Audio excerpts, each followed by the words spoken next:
Hello. Today we are going to talk about a subject which is becoming very, very popular in the West, and that is meditation. And it's not just as a fashion or as a fad. Um, People are feeling very stressed, very tense, sometimes very confused, in a lot of anguish and emotional turmoil. Of course, there are many things, nice things in their life, but I'm saying those kind of feelings are also there and very strongly so.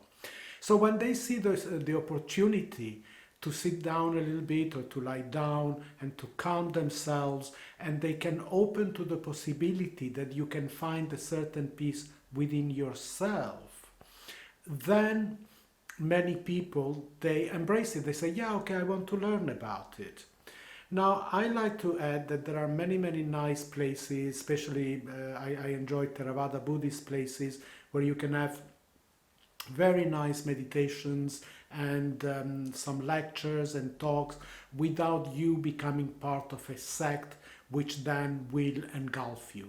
That is what you don't want to do when you go for a little bit of better knowledge of yourself, meditation, letting go. You don't then want to be taken over by another force, which, it's not really worth it. So what is meditation?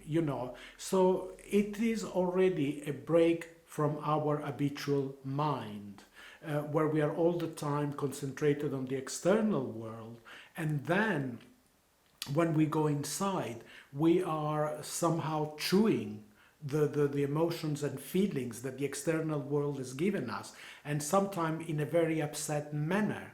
So our mind is always in a tense state, thinking he did that, he did that, he did that. And then when you try to rest, when you try to go to sleep, it can't stop. So people say, just give me a break. If the mind, the thoughts could just give me a break. Now, one thing that I'd like to say, I have now meditated for 52 years and I've lived many years in the East as well, learning the art. And in my view, I very strongly want to reiterate that meditation is not about stopping the thoughts, because that's what many people hear. And then what happens, they start meditating, they can't stop the thoughts, and they start feeling even more upset. So, I mean, after they meditate, they become more upset because they say, I can't stop my thoughts. So they sit there all the time fighting against a thought. Don't worry. Look at the thoughts as just some gentle waves that come up in a lake, and then sooner or later will find their repose. Don't fight against them, you make them stronger. But we'll find ways, and we'll talk about ways in which you can soothe them, in which you can tranquilize them, in which you can make them feel it's all right, it's okay, you can let go. And also, if we understand that by very congested and tense thoughts, we're not going to sort our problems. That when we are in a state of peace and reconciliation with ourselves, it's more likely that the right answers will come from within. So meditation, in a way, helps you to bring out the wiser person within you, the calmer person, the person that can see things not grasping at them with rage or tension, but that sees them from a peaceful perspective.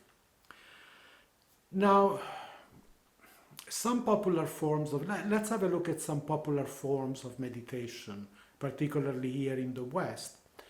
Now, we all know very much forms of meditations that consist in just saying a mantra, often a Sanskrit mantra, Om Namo Nama, let's say, so within yourself, Om Namo Nama, Om Namo Nama, Om Namo Nama.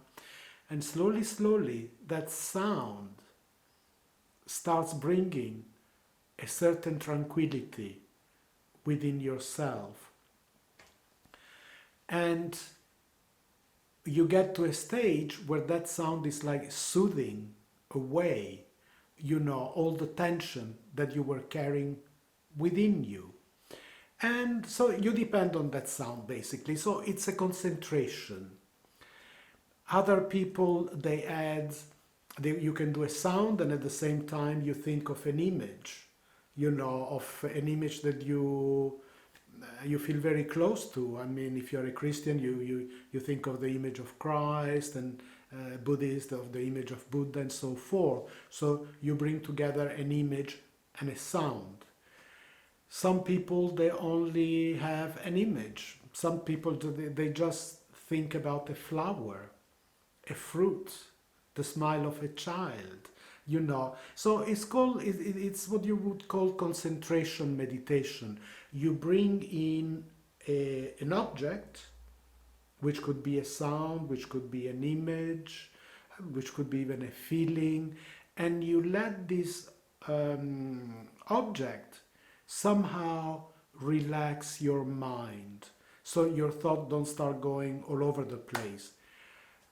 Remember that whatever form of meditation you do, don't make that mistake then saying, oh, I've been doing it for 2 weeks and still my mind is racing all over the place. Don't worry, it takes time.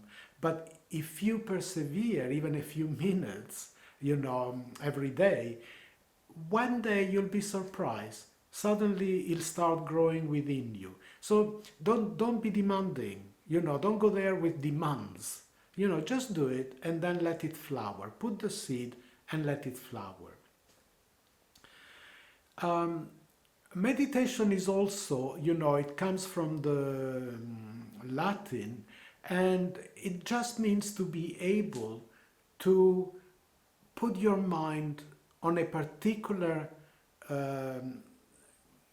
issue, on a particular image, on a particular thought, and being able to rest there, penetrating it without distraction.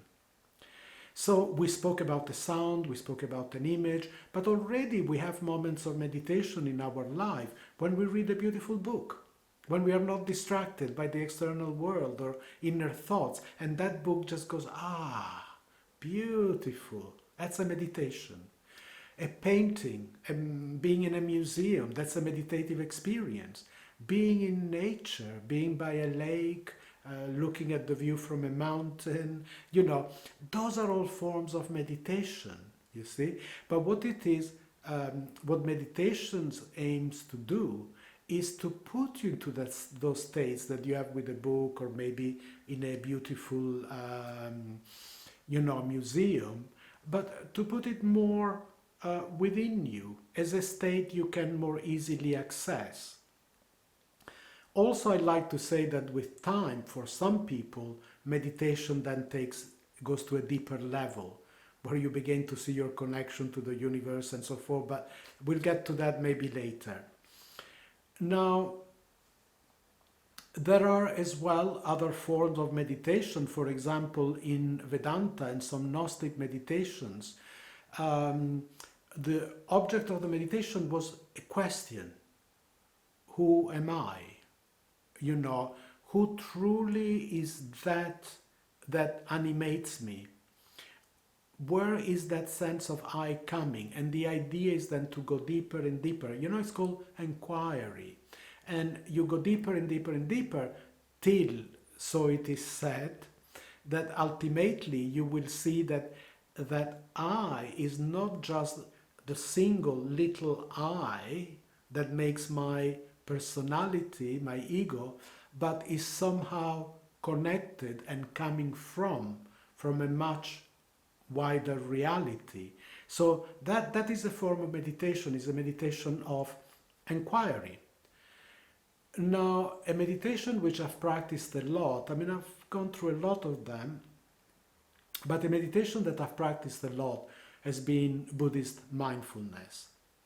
I love the fact of mindfulness because, and by the way, I've made a playlist on it that I'll invite you to have a look at it. And what it is not so much the concentration of an external object that we internalize, although there are Buddhist meditations that do that. But the think of mindfulness is a very interesting process. You just observe, you are mindful, first of all, of very simple things of your body.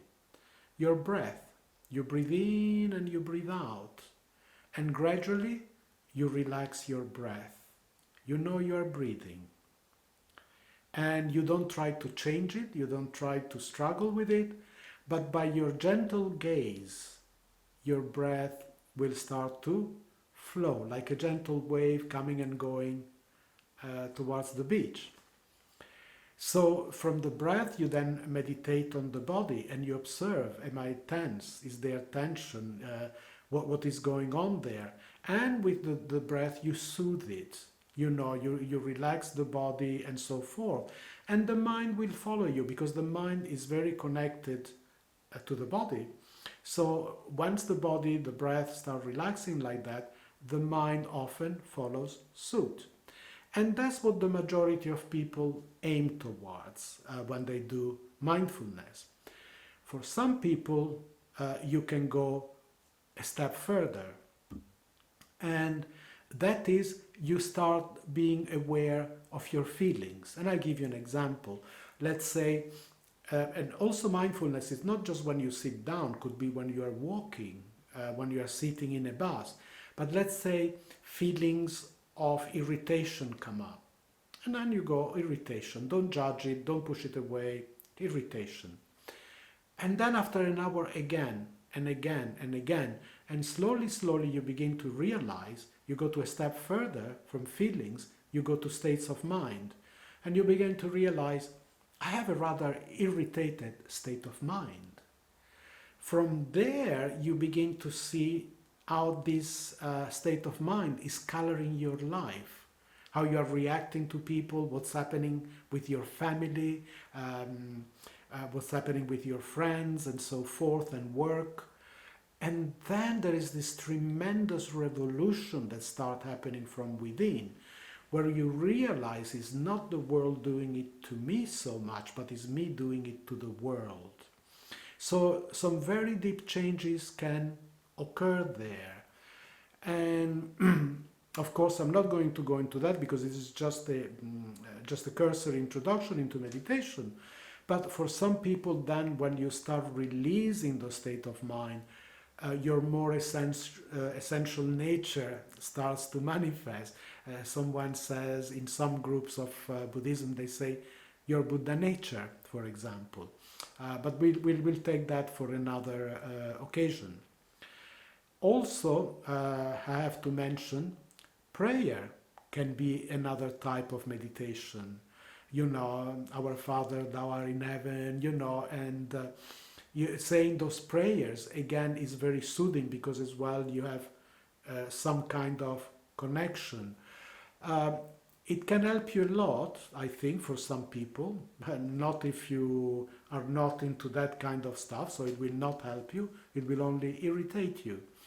But, you know, if you are into that religious frame of mind, as long as you are not coming from a very fanatical and condemning frame of mind, which is a rather unhappy frame of mind, according to me, but if you do it with some real compassion and loving feeling in your heart, prayer can be quite soothing.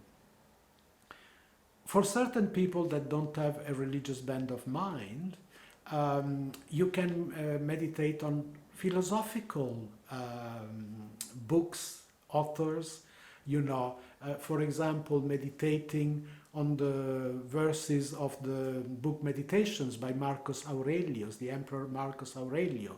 It is beautiful. You know, you can read some bits of it, then you take one verse and you mold it in your mind and you let the feeling comes into you. Now that, again, it's another beautiful way to meditate. You see, to relax. Other forms, again, of meditation is some people even lying down and doing deep relaxation. relax your feet, relax your calves, relax your knees and so forth, and you go up your body and you go down and you breathe gently. This is just a gentle body meditation. So you can do meditation to start with, really to relax, to have a more conciliatory frame of mind, to release the tensions, because if you release the tensions, you'll be better predisposed to situations and to other people's and to yourselves. You can get some better understanding of yourself because you go more into a peaceful ground rather than the tense ground where you can't really see what's going on there. You're only reacting.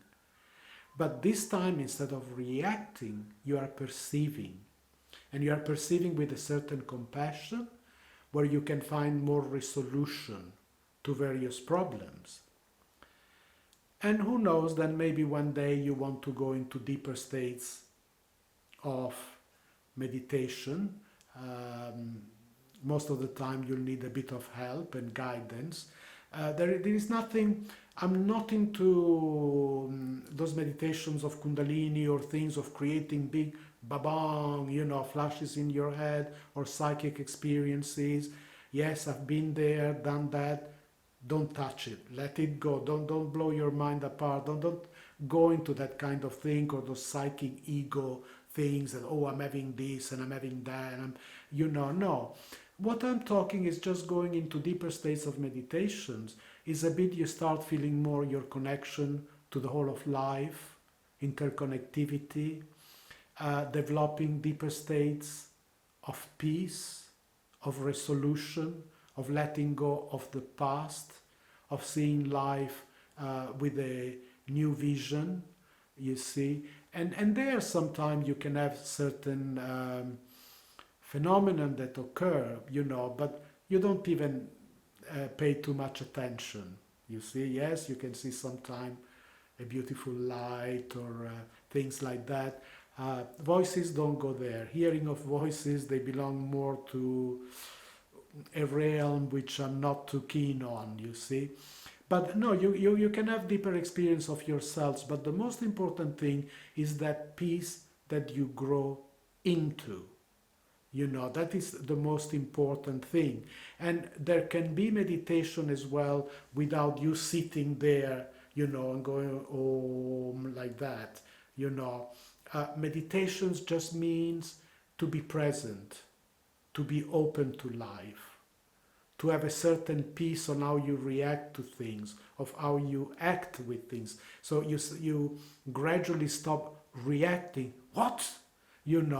But you start more acting, more perceiving, letting go, and understanding the nature of things, which already is quite beautiful.